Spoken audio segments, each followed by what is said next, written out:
This is my true story. I spent my life raising my daughter, giving her everything I never had, and I believed that one day she would honor me as her father. But just days before her wedding, she looked at me coldly and said, "Don't come. You'll ruin the photos. I don't want you there." My heart broke in that moment. The dream of walking her down the aisle was ripped away, replaced with humiliation.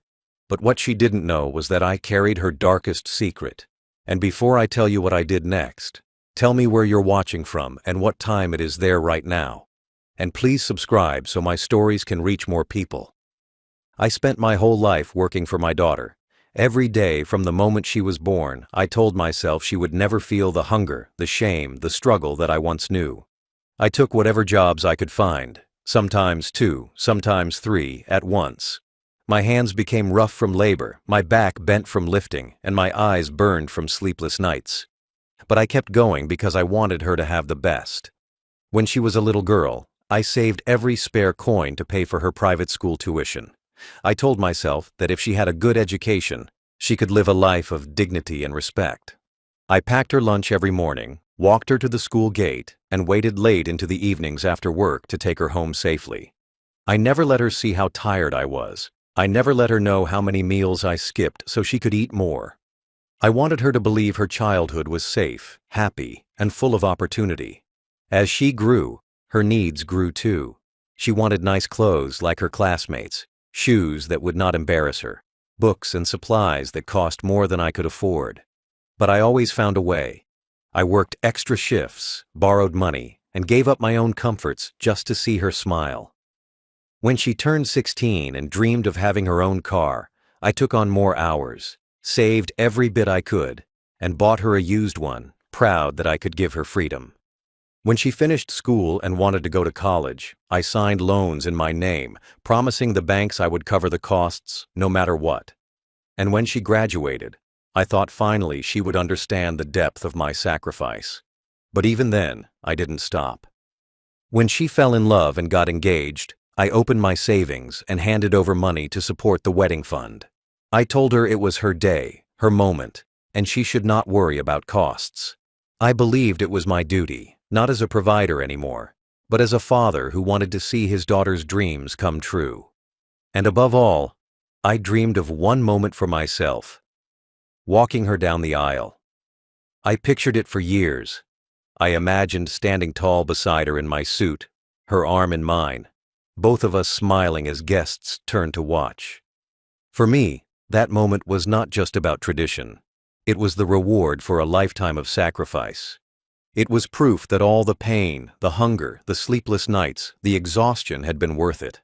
I thought her wedding day would be our day, a father and daughter standing side by side, honoring the bond that had carried us through everything. That dream carried me when my body felt weak. That dream kept me alive when my heart felt heavy. So when she told me not to come, when she said I would ruin her pictures, it was not just words.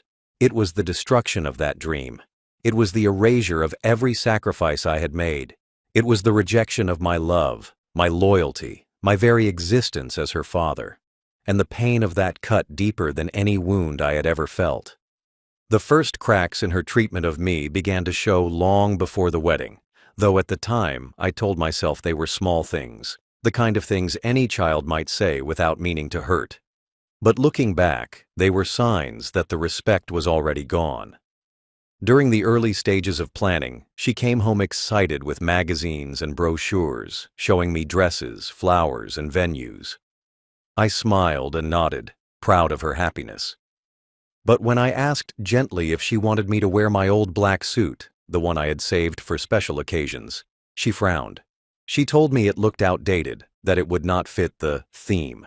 I laughed it off, saying maybe I could polish my shoes and buy a new tie, but her words stayed with me.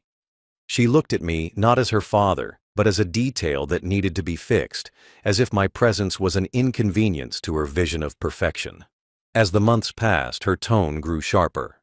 She corrected the way I walked, telling me to stand straighter because I looked too tired. She criticized the way I sat, the way I held my fork, even the way I cleared my throat at the dinner table. Once, when we were at a family gathering, she leaned over and whispered, "Don't talk too much. You make people uncomfortable when you ramble. I remember lowering my eyes, my cheeks burning with shame, even though I had only been telling a simple story from work. She no longer treated me like her father. She treated me like someone she needed to hide, someone she needed to control. Still, I tried to excuse her behavior. I told myself she was stressed. Weddings are complicated, I thought. Maybe she wanted everything perfect and I was just imagining her cruelty. I reminded myself that she had once been a little girl who held my hand tightly when she was scared, who climbed onto my shoulders and laughed when I carried her through crowded streets. I held on to those memories because I could not accept the truth that she was beginning to see me not as family, but as an obstacle. One night I overheard her talking to her friends on the phone. She said, "I'm worried about how everything will look in the pictures. I don't want anything embarrassing." One of her friends asked what she meant, and she laughed. "My dad. He just doesn't fit. He's too old-fashioned. He looks out of place."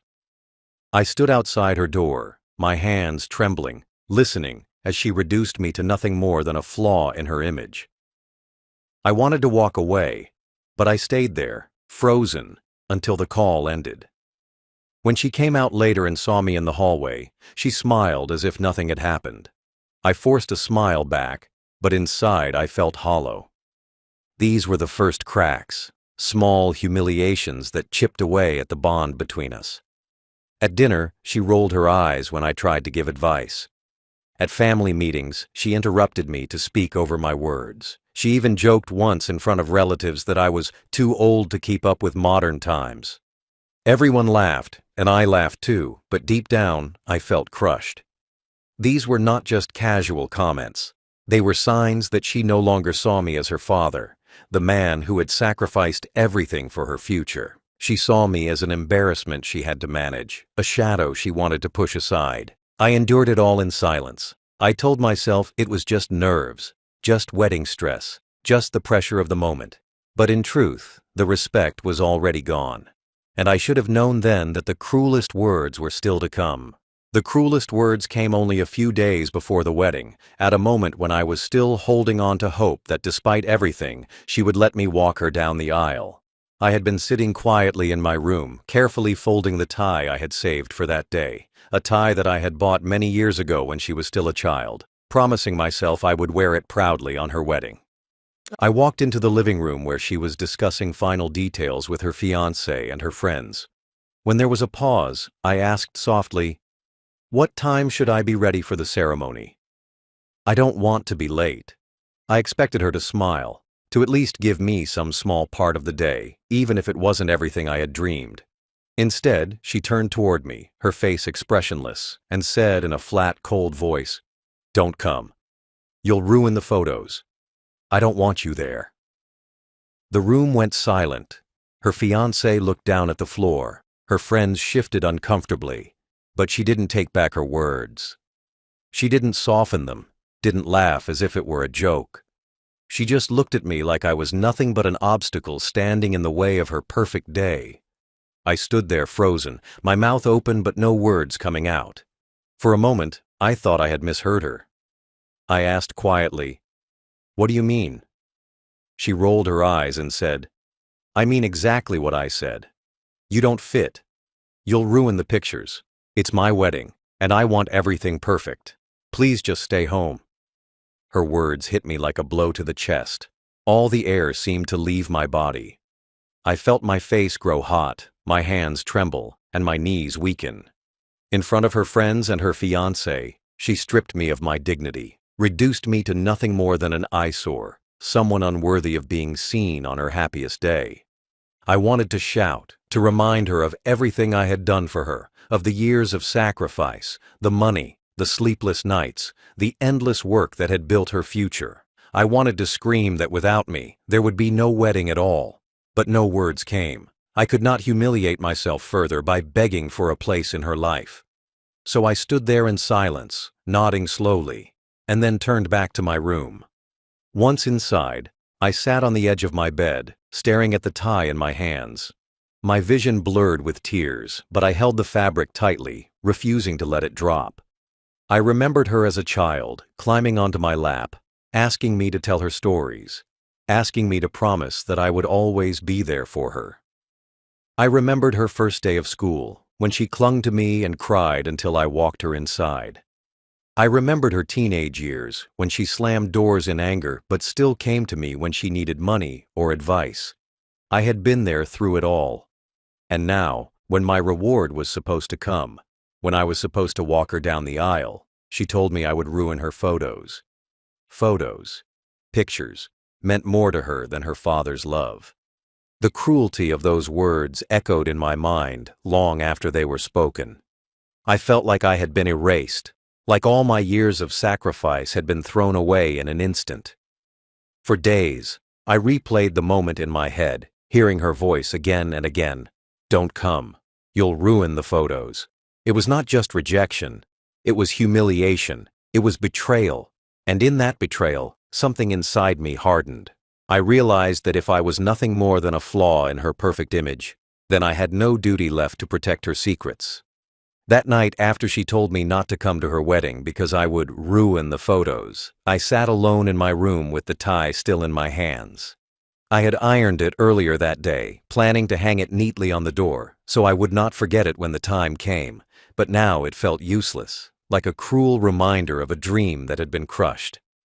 I sat there staring at the fabric, my eyes blurry with tears, my heart pounding in my chest, and I thought about everything that had brought me to this moment. I remembered the nights when I worked 2 shifts in a row, coming home so late that I could barely stay awake long enough to kiss her goodnight. I remembered selling my only watch, the one gift my father had left me, just so I could pay for her books in school. I remembered the countless mornings when I went without breakfast, telling her I had already eaten so she would never go hungry. Every sacrifice, every coin, every tear I shed had been for her, and now none of it mattered to her. She saw me not as her father, not as the man who had given her everything, but as an embarrassment, someone to hide away so her pictures would look perfect. I sat there for hours, hearing her words again and again in my head. "Don't come. You'll ruin the photos." My body trembled each time the memory replayed. I thought of the little girl who once sat on my shoulders at the park, laughing as if the world belonged to her. I thought of the teenager who slammed doors in anger but still came to me when she needed money or advice. I thought of the young woman who cried in my arms after her first heartbreak, telling me I was the only man she could trust. And now, that same girl had turned into a woman who erased me from her life, who saw me only as a blemish to be hidden. The weight of that realization crushed me. I had not just lost my place in her wedding. I had lost my place in her heart. I could not eat that night. I sat in the darkness while the food on the table grew cold. My stomach ached, but the pain inside my chest was far heavier. I stared at the walls, at the pictures of her childhood that I had framed with pride, and for the first time, those photos brought me no joy. They felt like lies, smiles that had faded, memories that no longer belonged to me. I wanted to tear them down, but I could not. They were part of me, part of the man who had lived only for his daughter, part of the father who had believed his love would always be enough. Neighbors and relatives began calling that week, asking if I was excited about the wedding. I forced a smile in my voice, telling them I was proud, telling them I was happy, but inside I was breaking. I lied because I did not want them to know the truth. I lied because admitting it out loud would make the humiliation real. Each call was like salt on an open wound, reminding me that everyone would see her walk down the aisle. Everyone except me. That night, lying in bed, I wiped my tears and whispered to myself, "Enough. Enough of being humiliated. Enough of being erased. Enough of being loyal to someone who no longer respected me." If she could cut me out of her life so easily, then I no longer owed her silence. I no longer owed her protection. I no longer owed her the loyalty that had kept her darkest secret safe. And in that moment, my humiliation hardened into something sharper, resolve. For years, I had carried a secret about my daughter that she thought no one knew, a truth she believed was hidden safely behind her phone and her lies. I had seen it with my own eyes, heard it with my own ears, and kept it locked in my heart because I told myself she was young, that she would change, that she would not risk her future with such foolish behavior. The secret was simple but deadly. Even after she became engaged, she never cut ties with her old boyfriend. I had walked past her door at night and heard her laughing softly on the phone, speaking words that no loyal fiancé should say. I had glimpsed messages on her screen when she carelessly left it unlocked on the table, messages full of longing, messages full of promises, messages that betrayed the man who was about to marry her. I had even once seen her sneak out, thinking I was asleep, meeting someone in the shadows when she was supposed to be with her fiancé. At first, I told myself it was just stress before the wedding, that she would stop when she realized what she was risking. I told myself that if I stayed silent, she would grow out of it, that the marriage would fix her mistakes, that she would not throw away her future. I stayed quiet not because I agreed with what she was doing, but because I still loved her and wanted to protect her. I kept her secret the way I had always kept her safe, shielding her even from her own bad choices. But after the way she humiliated me, after the way she told me I would ruin her photos, I realized I had been protecting someone who no longer saw me as her father. She did not care about my dignity. She did not care about my sacrifices. She only cared about her perfect image, her perfect wedding, her perfect photos. And in protecting her, I had been sacrificing my own pride for nothing. That night, as I replayed her cruel words, I remembered every detail of her secret. I remembered the names in her messages, the promises she had made to her ex that she never told her fiancé. I remembered the receipts of the gifts she had bought in secret, money she claimed was for wedding expenses but was spent elsewhere. I remembered the lies she told her fiancé when she said she was busy at work while she was out with someone else. Each memory burned hotter in my chest until I could no longer ignore it. She thought I was powerless. She thought I was weak. She thought I would stay quiet forever. But she forgot that truth is stronger than lies, and I was the one holding that truth. I sat at my desk, opened the drawer where I had hidden old notes and papers, and began to gather evidence. I had printed some of her messages long ago, worried she might hurt herself with her double life. I had receipts of her hidden purchases, copies of messages she thought were deleted, records of her late-night calls. Each piece was small on its own, but together they told the story clearly. She was not faithful, she was not honest, and she was not the woman her fiancé believed her to be. For years, I kept those papers in silence. But now, her own cruelty gave me the reason to finally use them. As I stared at the growing pile of evidence, I felt something shift inside me. The humiliation she had given me no longer felt heavy. It felt like fuel. My tears dried, my hands steadied, and my heart turned cold.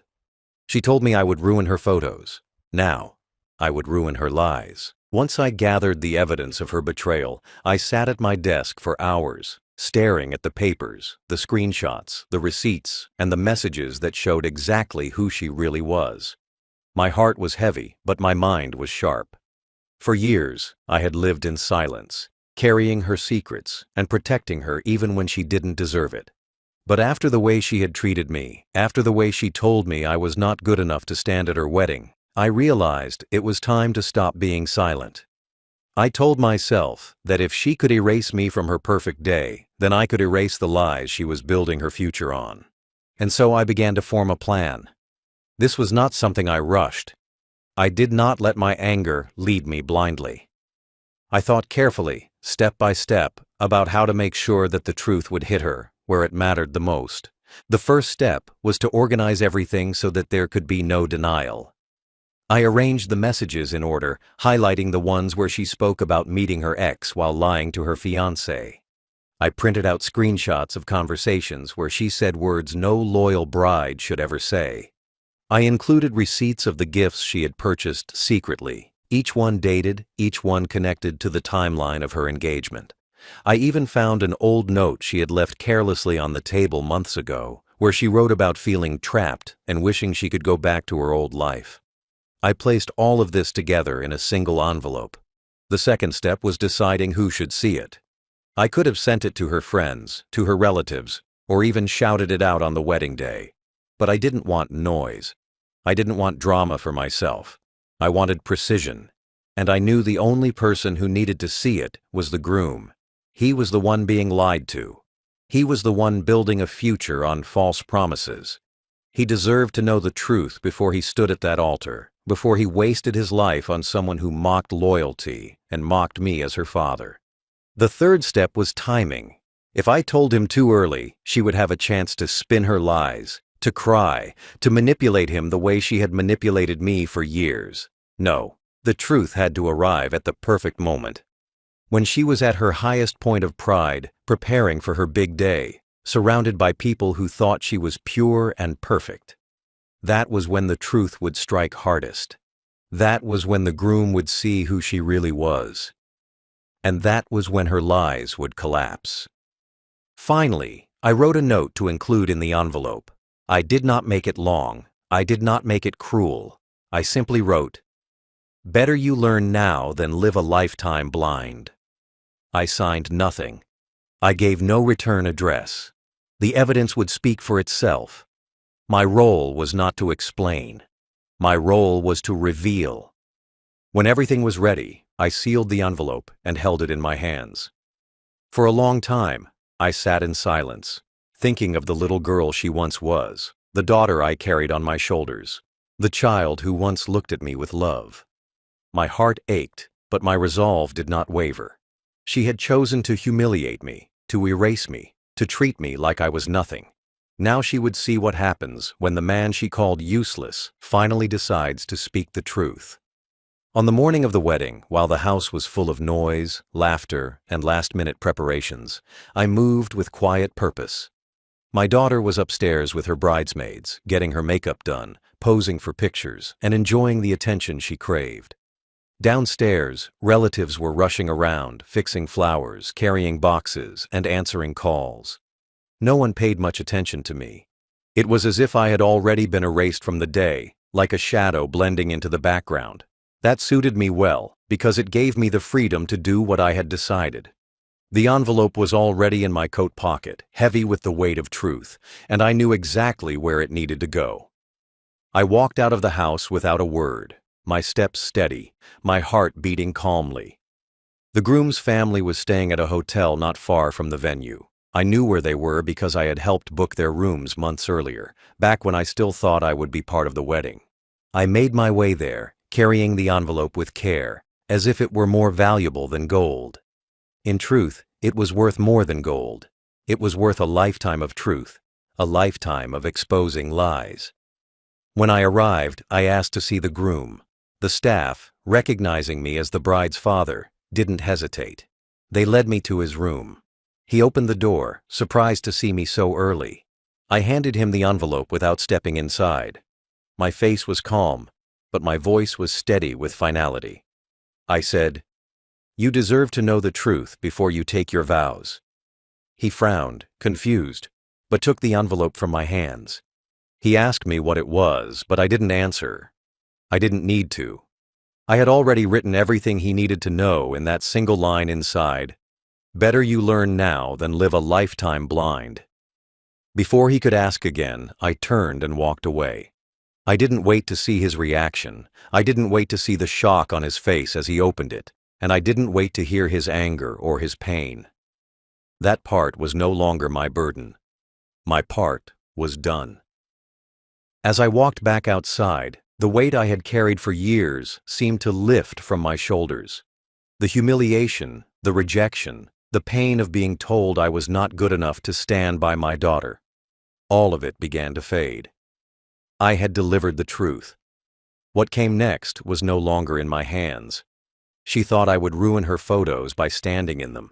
Instead, I ruined her lies by exposing them before she could take another step into a life built on deceit. When I returned home, the house was still buzzing with noise. My daughter didn't even notice I had been gone. She was too busy posing, smiling, preparing for the day she thought would be perfect. I looked at her for a long moment, not with anger, not even with pity, but with a quiet sense of justice. She thought she had erased me. She thought she had humiliated me. She thought I had no power. But the truth was already on its way to rewriting her perfect story into something else entirely. The fallout began quietly, like a crack in glass that spreads until the whole thing shatters. At first, no one in the house noticed anything. The music played, the laughter continued, the photographers clicked their cameras. My daughter stood in front of the mirror with her white dress flowing around her, smiling like she had already won. But while she was busy admiring herself across town, the groom was opening the envelope I had placed in his hands. I was not there to see his face, but I could imagine it clearly. I could imagine the way his eyes widened when he saw her messages to another man, the way his hands trembled as he read her words of betrayal, the way his chest tightened when he realized the woman he loved was not the woman he thought she was. Each screenshot, each receipt, each note destroyed the image he had built of her. And then he saw my message. Better you learn now than live a lifetime blind. That single line was enough to make him stop, to make him see that his entire future with her was built on a lie. Back at the venue, the guests began to gather. Cars pulled up, families stepped out, people dressed in their finest clothes filled the hall. Everyone was buzzing with excitement, waiting for the moment the bride would walk down the aisle. But then whispers began. At first it was just one person asking quietly, "Where's the groom?" Then another, then another. Minutes passed, and the whispers grew louder. My daughter, standing in her dress with flowers in her hand, looked around nervously, asking where he was. Her bridesmaids tried to calm her, saying maybe there was traffic, maybe he was delayed. But I knew better. I sat silently in the corner, watching the storm that was about to begin. Half an hour passed. The officiant shifted uncomfortably, the guests murmured, and still the groom did not arrive. My daughter's smile faded, her hands began to shake, and her eyes darted toward the door again and again. Finally, her phone buzzed. She looked at the screen, and I saw the color drain from her face. She read a message, her lips trembling as she tried to hold back tears.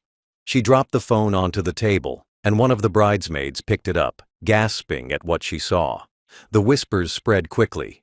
The groom wasn't coming. He had found out the truth. The hall fell into chaos. Guests stood, confused and shocked.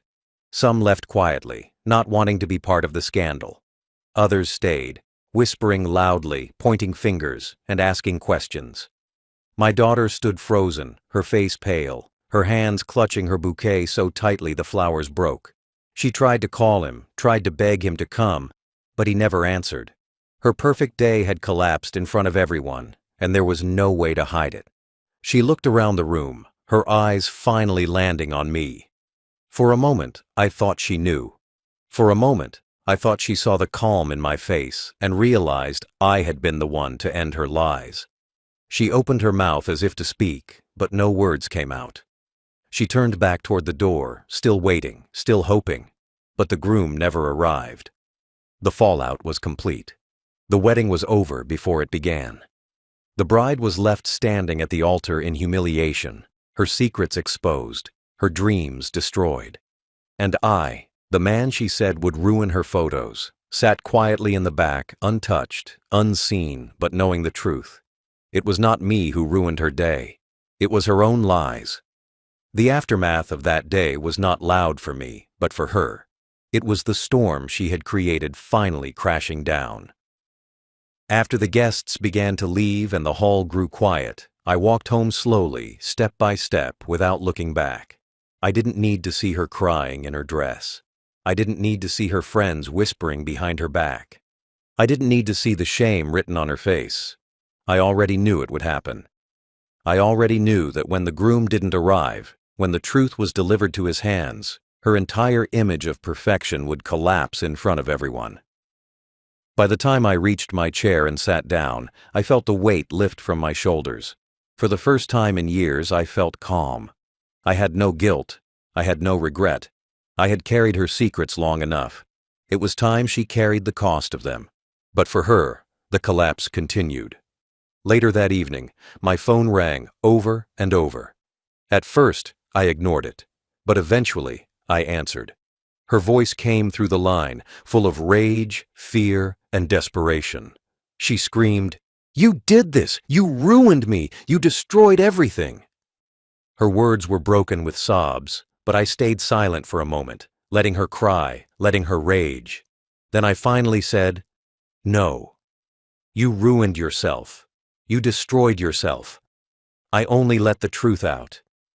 She went quiet on the other end, and for the first time, I think she realized that no amount of shouting could erase what she had done.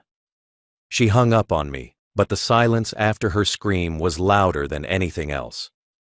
In the days that followed, the calls from relatives began. Some were angry, asking how the wedding could fall apart. Others whispered that they had heard rumors, that the groom had discovered messages, that my daughter had been unfaithful. I said nothing to defend her and nothing to expose myself. I stayed quiet, letting the truth spread on its own. My silence was not weakness, it was power. She knew it. I knew it. And soon, everyone else would know it too. My daughter avoided me for weeks after that day. She could not look at me without seeing the calm in my eyes, the calm of a man who had carried pain for years and finally released it. She slammed doors, cried in her room, and told anyone who would listen that her life was ruined because of me. But deep down, she knew her life was ruined because of her choices, her arrogance, and her betrayal. I did not need to explain myself to anyone. The evidence had already done the work. For me, the aftermath was peace.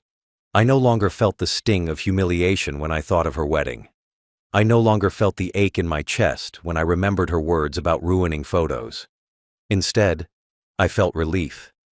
She had stripped me of dignity in front of others, but I had reclaimed it by exposing the truth.